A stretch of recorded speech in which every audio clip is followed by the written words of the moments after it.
Cool. Hello, friends. Host Eric here.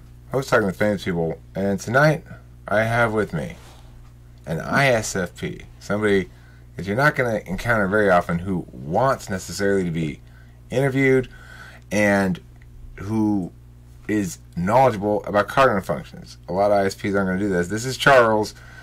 Welcome, Charles. How's it going, man? It's going good. Now, do you have your own YouTube channel as well, right? Yeah, it's mainly just guitar demo stuff. It's kind of a boring channel, but it's there for my own entertainment, I guess. Okay. What made you self-identify as an ISFP? When did you decide that you were an ISFP, and how did you get there? Basically, a bunch of NFs told me I was an ISFP.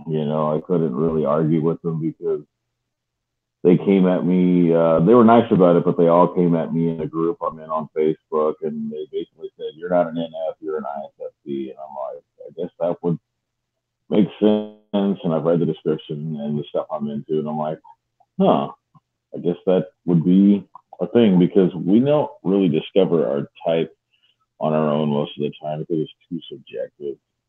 I'm learning that you really got to have somebody point it out to you.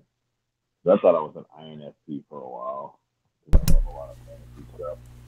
Okay. But So, um, what has I mean, it's one thing to be convinced because a bunch of people are telling you the same thing. You go, well, I can't be right and all those other people be wrong. But it's another thing to be convinced because they're saying things that make a lot of sense to you, that resonate with your experience. Can you tell me some of the pretty things that much, you've heard about ISFPs or some of the ideas that you've heard about ISFPs that resonate with you in particular? basically that I'm very concrete. I like a lot of sensory data to back up stuff. The fact that I'm a musician, everything down to the long hair and the beard. I mean, lots of people have long hair and beards, but it's hard to explain really. But it's just all the little fine details of like I'm a metalhead. I've got the long hair, I got the beard. I'm definitely FI lead. They can tell that, and the fact that I'm just more concrete than abstract was a big thing. Okay. And they're like, "Well, you're a musician. You play guitar. Blah blah blah blah." So if you are an ISFP, you should fail the any polar test. Now, or test positive for any polar. Now, I sort of tested you for that in the comments one time, and you failed. You tested positive for any polar. So, but let's try it right here with a different kind of question. Um, All right. so this question is, um, the the army has come and they've sent a recruiter to your house, and they say, we'd like to recruit you into the army, and if you don't want to go to the army, there's a new law that's been passed. You have to give me 6 different reasons to not go into the army, or else you have to go, and you've only got 5 minutes to come up with these 6 reasons. So go. You'd probably get a lot of ums off of me, or just I don't want to go. I don't want to go. I don't want to. I don't know what I would say specifically. I really would have to mull it over, but I know that I'm definitely not an army guy for sure. Okay, so if he said, give me one reason why you shouldn't join the army. Other than that, I just am not military bred, like at all. Okay. Not tough enough for me. Can you come up with a second reason?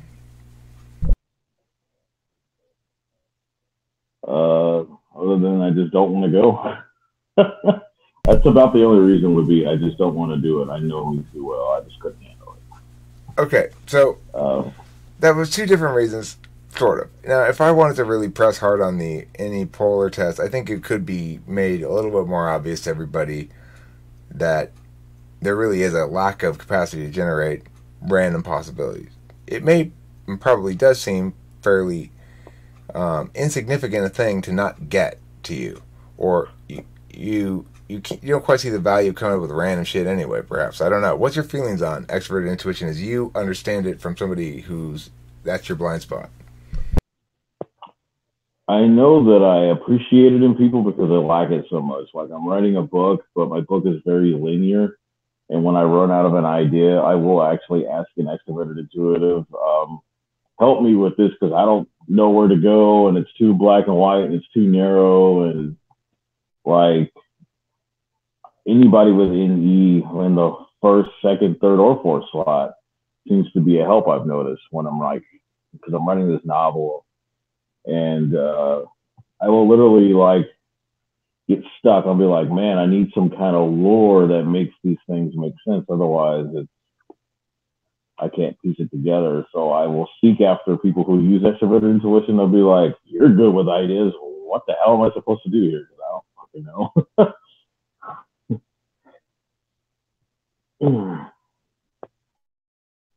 That's really interesting that you're writing a novel with polar extroverted intuition.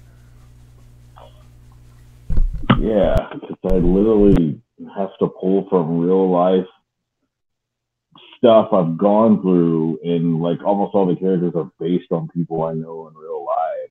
It's all very So you sort of collapse them down to a singular archetype or whatever. You are NI in the NI in the hidden agenda, which means presumably you'd feel most satisfaction when whatever it is you're working on or whatever things in front of you collapses down into a nice tight singularity that goes bing. pretty much like I want my book to have one general theme and that everything lines up with that theme and it doesn't go outside of that theme. This is the theme of the story. This is the lore of the characters. This is the single ideology, and it cannot veer off of it. Otherwise, I'm like, because to me, it's just got to really follow that straight line. There's like I said, a single concept behind the story, and I don't want, it to veer off. Can you talk to me a little bit about your work habits? So how how have you gone about writing this book? Do you write it in a big burst, then rest for some time, and then write another big burst, or do you write a steady amount each day, or something else? It depends. I'm going to college this semester, and I work a full time job. So it's just when I'm finally caught up on stuff, I'll write it. Sometimes I'll go through time periods of writing, several pages for a long period of time, and then sometimes I'll just write a couple of words a day, and sometimes it goes in and out. Like sometimes I'll write a whole lot, sometimes I'll just a little, but it's a gradual process. And right now it's at 95 pages, and I've got all the outline made. So when it's done, it's going to be probably close to 300 to 400 pages. So okay, do you find like are you confident that it will get done? Like in other words, do you feel as though there's any chance you're gonna stop before you just kind of run out of gas and go, I'm bored of that now, or are you confident you're gonna get it accomplished? I'm going to get it accomplished, but it could take a few months, maybe till the end of the year, because there's a lot to work out on it, like the outline and the characters. And like I said, I'm a college student as well, but I plan to write 6 books because it's a long story. I've pretty much got the story worked out in my head. It might take some years to get the whole series done. Okay, so this is interesting because you've got a singular path that you determined you want to follow, and you are confident in your ability to check off the steps on a list to get it done. Now, Yeah, the thing is, unlike an ISTP, the thing that you're focused on is a creative endeavor. It's not some starting a yeah, business or something like that, you know. Um, yeah. what what is using your FI in art? What is that? Explain that to me. Basically, it just expresses how I feel about stuff because sometimes it's hard to put how I feel into words. So, like, um, the biggest thing behind the story is doing the right thing no matter what. You follow your heart, you do the right thing, period, and you just don't stray off the narrow path, basically. How many different emotions are there? How many different emotions are there? God, man, there's a ton of them. You couldn't really put a name to all of them. I mean, there's the basic happy, sad, anger, but really emotions are very nuanced. um, you feel them. I can't explain it really, man. I just know they're there. Does that make any sense? Hmm. I mean, sort of.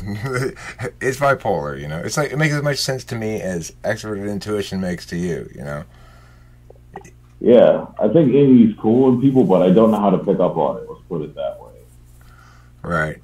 So when you go and you're making a decision about whether to say something to someone, do you put yourself in the other person's shoes and understand how you'd feel if somebody said that to you, or how else or what other methods might you use to calculate a decision like that? Should I say this or not? I basically rehearse the conversation in my head and decide whether or not I want to say it because I don't want to hurt anybody's feelings, but I don't always know what to say. Like I hate conflict, you know. But I always rehearse conversations. Like I've been doing that my whole life. I always work out what I want to say before I say it. Most of the time. Can you Doesn't mean it always happens that way. can you give me an example of a time when you had to make a complicated FI calculus on something? In other words, that there were multiple factors, each of which you felt differently about in some way, and how you would use your introverted feeling to resolve that in some fashion. Well, when I switched bands last year, I felt like the environment I was in was really negative, and I was just unhappy. And I was called to be in a new band, and I wasn't sure yet. I had to mull over the decision. I had to think about it, and then I realized, okay, this other band I'm in, I don't want to do it anymore. We're not going anywhere, and the energy is very negative from everybody. And I ended up finally telling the dude, "Well, you want to jam? Let's jam." You know, and it turned out to be magic. You know, because I don't really jump into anything. I have to really like make sure I want to do it before I do it. So, Okay, I see. And how so confident are you about those feelings as predictors?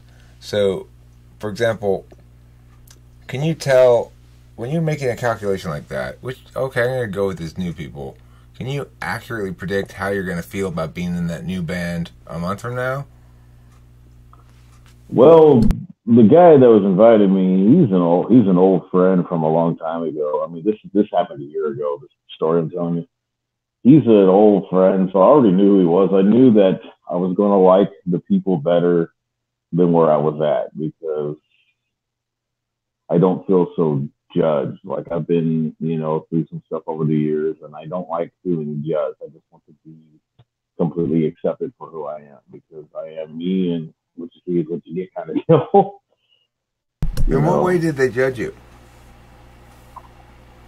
I don't know all the specifics. Just it's I've jammed with some SE DOMs, and man, there's something about them they just kind of rub me wrong. Like they have this very like superficial, ultra high SE standard about everything. I don't know how to explain it, but it just rubs me really bad. Were they SETI or SEFI?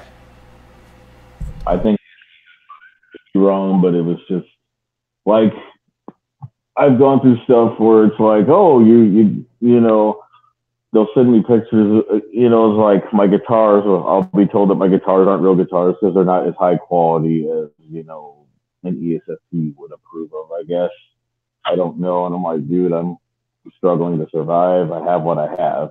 Stop sending me pictures of crap I can't afford. I hate that crap. You know, I don't Right. know. ESFPs are a personality that can rub me really wrong, which is weird because we're the same temperament and all the same functions, but they just kind of like I ain't trying to bash them because I know you might have some that watch their videos, but in general, my experience with the ESFP is they're either two things: they're either really funny or they're really superficial and very judgy, and I don't like that kind of thing. Hmm. I mean, if I were going to critique ESFPs, I'd say that their demonstrative FE can rub me wrong. In other words, they care a lot about your perceptions, but they do a poor job of managing them.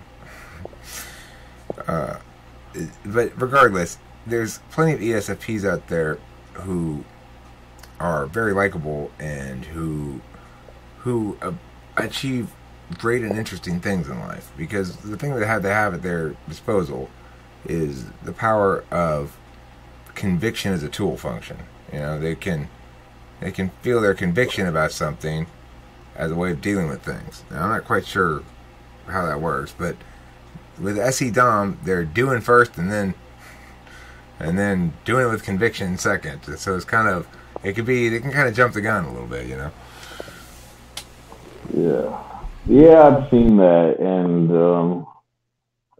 I don't know. It's like I said, they can be cool, but I've been rubbed very wrong by ESFP. ESTP seem a lot more chill than ESFP. Unless I'm wrong, I've noticed ESTP seem to be a little bit more, I don't know, they're a little more pleasant. Maybe it's because their FE makes them a little more, I don't know. I mean, it's still third slot FE, so who knows? But my experience with the ESFPs, the very few I've known, is just they can get kind of pushy and just kind of rub me the wrong way. Like they have very high expectations, not like an INFJ would, but just very. It's that SE. I don't know how to explain it, but it expects, like, I don't know how to explain it, man. I know that they want the best of everything. They want the most expensive product. I don't know. It's gonna roast me wrong. Well, yeah, do what I want. That's their way. But tell me about what you're doing in school, your college. I just want to be a music teacher. That's mainly what I'm going for, just to get a better job. My main job is janitorial, which it's cool. I get to work all of them, but the job itself is just kind of monotonous, man. There's no creativity to scrubbing toilets. But I'm going to school to get a degree, probably teaching music. Studying music theory? Yeah, probably music theory, maybe some guitar lessons here and there. I also like too, so I might dabble in that. I'm not sure yet, but for the most part, it looks like music. For the most part, that's okay. Dream of my life. Now, you've got SI in the 6th slot. And yeah, according to my understanding of 6 slots, how much you countervalue it and your relationship with it has something to do with whether or not it matches or conflicts with your dominant functions aspect. Now, as an FI user, it means you are a cause and effect, physicality, concrete person, and your 6th slot function, experiential knowledge, is also the same aspect. So according to my understanding of things, you should countervalue your 6th function less than I countervalue my 6th function. To explain a bit about SI, just as a sort of set the table here, it manifests in 2 ways. One is using your experience as knowledge and being able to reference past stories with specific examples and stuff. And 2, as an attention to your bodily needs, your hunger, your thirst, your sleeping, stuff like that. Can you talk a little bit about your relationship with introverted sensing?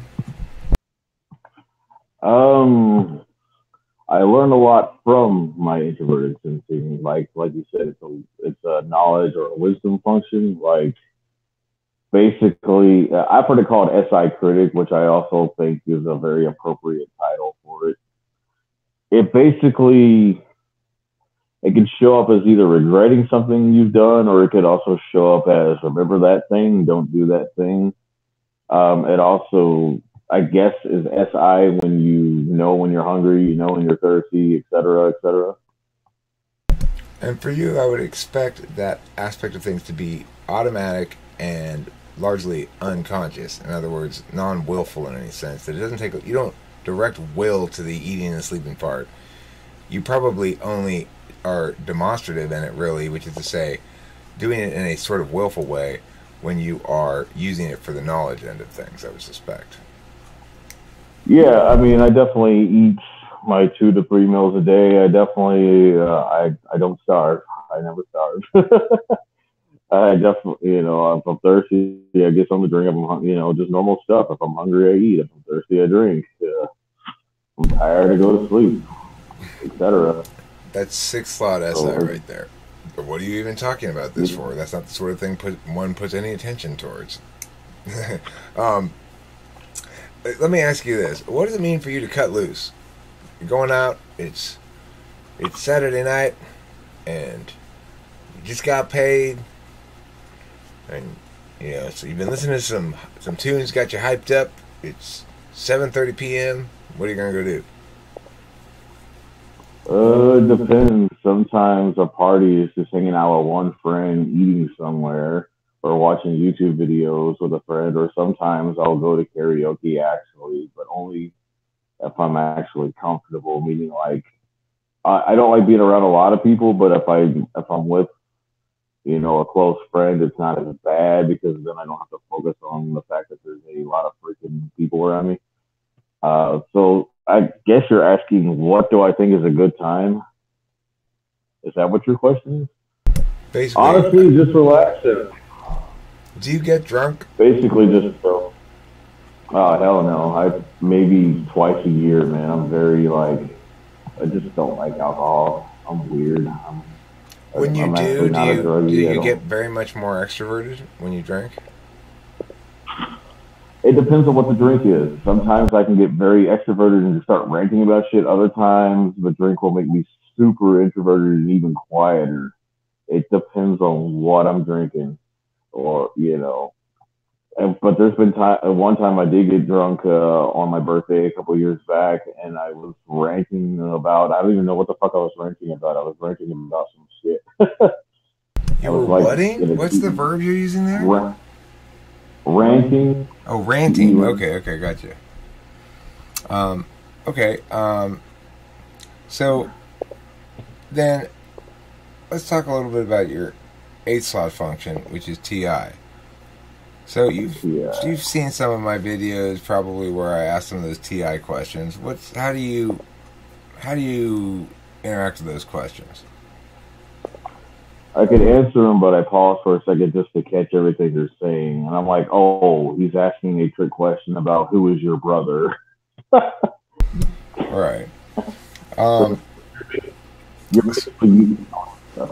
So, how do you see TI as playing a role in your life? My understanding of that slot is that it's an unconscious role function, that it serves the interests of your dominant, so that, in my understanding of things, your TI would come to play primarily when your FI needs it to support its FI conclusions.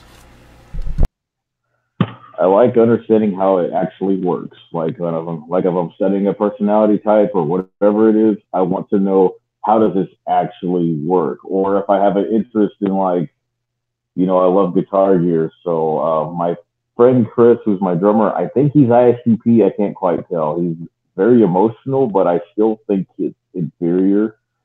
But regardless, I'll ask him, how does this thing work? How does this circuit in this amplifier make it have a more compressed tube-like sound, even though it's solid state? And he'll be like, oh, it's a multi-band compressor, and it takes the signal from your guitar, blah blah blah, and it makes it react more like a tube power section. I'm like, oh, that's cool, because we talk about that stuff. Or if I'm just learning about cognitive functions, I might want to learn how they work. Like, how does dominant FI work? How does 6 slot SI work? What is, in epolar? How does that manifest? How does that work? I guess that's TI right there. Yeah, I would say it probably is, and I was interested when you started that line of explanation, because it kind of highlights one of the challenges when we're talking about these things. In those instances, when you want to know how something works, somebody might say, well, but the how something works seems like a TE thing, Eric. Well, okay. Only if you want to do something with it, right? When you want to know how it works, exactly. You're not saying, I need to fix mine, so I need to know how it works. That would be a TE frame. No. And so in that regard, I say that is TI, and it's an example of your role function in socionics, or your unconscious tool function in what I usually call it, which is fairly active, just like my SE is active. People are often saying to me, wow, you put out a lot of content, or you do a lot of shit, or whatever. I do a lot of stuff. I just do. And I don't think about it at all. It's not something that requires me to attend to it. It's sort of, my role function is there to facilitate the other stuff whenever I need it. And so it's quite active. I suspect your TI is the same as you're going through the world, as you're sort of demonstrating here. You're interested in understanding the hows, and it's not for a utilitarian purpose. No, I just want to know what's the literal mechanics. I could almost sound like an ISFP saying that. I just want to know, how does this thing actually work? What makes it produce that sound? What's really going on internally with this? Because like for example, like I study personality types, but I've also studied guitar gear because there's always that big debate over tube versus solid state, and I'm poor, so I use solid state amplifiers, but I use high quality solid state amplifiers that create the sound I want. But Chris is a sound guy, so I'll literally will ask him, well, how does all this actually work? What's making this do what it does? What's going on with it? And he can explain it pretty well. That's why I think he's a TI guy. I'm not sure. Okay, I'd also point out that your use of TI there seems, as I said before, sub-instrumental, in the sense you want, you know what you want to understand, I guess, so it serves that, but then ultimately it's going to serve your ability to collapse down your understanding to a singular thing. Like, what you're asking about has a single explanation, right? Yeah. I guess that would be Yeah, and I think that as far as cognitive functions go, I would posit that you feel increasingly satisfied with them to the larger extent you feel there's a singular understanding of them that makes the most sense. Yeah. So, is there anything else you'd like to talk about, or any questions you'd like to ask me, or are there any other areas that you think we ought to cover? I'm not really sure. I guess I could say, what is your reading getting out of all this, or does it sound like it's pretty much lining up? Well, what's my reading of all this, or does it sound like what? I guess I just want to know what you're getting out of the conversation. Like, what are you reading out of everything? Because it sounds like I'm passing all these tests you've been asking. Right. So, well, like, for example, I just asked you to give me anything from sort of 3 different domains of possible curiosity that one might express. And you had one question that was specific to this actual event. I think that's very demonstrative of an ISFP, because it shows you're anypolar, and it also shows that that the way that your FI-SE thing concretizes, like it's possible for somebody to ask abstract questions that go like, talk about the nature of this function in isolation from any human being, or it's possible to say the other direction entirely and go, tell me what this event means. And so in that case, you're talking about something concrete, and you're saying, what are you getting out of this? You're not even just saying, what does it mean? You're saying, what is your experience of knowing this? So it's a very experiential frame, It's a very concrete frame. And the other thing I'm getting out of this is I'm limited in my ability to understand you, just in general, because your dominant function is FI, and unlike my supervisor, who I at least can understand that they're superior to me in some way, right? With you, with the SE, well, we don't have any shared functions. So, although I can point to certain things as being correlative with ISFP and those functions, personally, you're a bit of a mystery to me. Like, on an intuitive level, I don't intuitively get what your experience is like very well, and probably vice versa as well. But it makes you exotic and kind of like, huh? what's going on with this person? You know. I think it's because it's the blind spot. Like, I don't understand NE very well. That's why I used to mistype a lot of people that I thought were ENFPs as they turned out to be ESFPs because I thought I saw NE when I was really seeing SE. Because, like, I thought about it a couple of days back and I've thought about it on and off. I've thought about NE. I really don't freaking understand it. I understand when I see an NE SI axis in a person, but I don't understand extroverted intuition at all. Like, I've tried and I'm like, I just don't know how it manifests, or what it really is. I know it's there. I've seen it in people, but I don't know what it is specifically. Well, Charles, you know what? Before we go, there's a question I want to ask you that Sinjin asked me tonight. Now, Sinjin suggested a FI polar test. He gave me the FI polar test, and I tested positive for FI polar, okay? Now, I'm going to give you the FI polar test, and you should test negative for it if the FI polar test is a good test, okay? So, here's the test. All right. Okay, I've got some bad news. You've been abducted by a murderous serial killer, and he's got you in his house, trapped, locked up, and his voice from behind you says, "Oh, well, that's unfortunate. It's kind of a bad spot for us to drop connection. Let me reset my internet. That's probably the problem. It is." Okay, well, friends, I'm going to do a little song and dance right now to help you be entertained. What happened to the internet?